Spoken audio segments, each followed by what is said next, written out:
பிஸ்மில்லாஹிர்ரஹ்மானிர்ரஹீம். அன்பான சகோதர சகோதரிகளே, அஸ்ஸலாமு அலைக்கும் வரஹ்மத்துல்லாஹி வபரகாத்துஹு.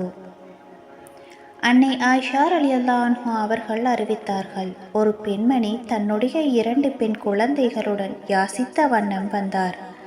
என்னிடம் அப்போது ஒரு பேரீச்சம் பழத்தை தவிர வேறு எதுவும் இல்லை. எனவே அதை அவரிடம் கொடுத்தேன்.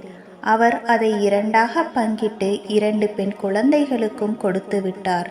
அவர் அதிலிருந்து சாப்பிடவில்லை. பிறகு அவர் எழுந்து சென்றார். அப்போது நபிகள் நாயகம் ஸல்லல்லாஹு அலைஹி வஸல்லம் அன்னவர்கள் என்னிடம் வந்தார்கள்.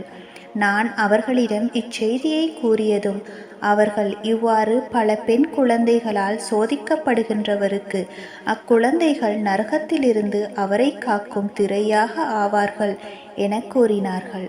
ஆதாரம் புகாரி 1418 ஹதீஸ். வஸ்ஸலாம்.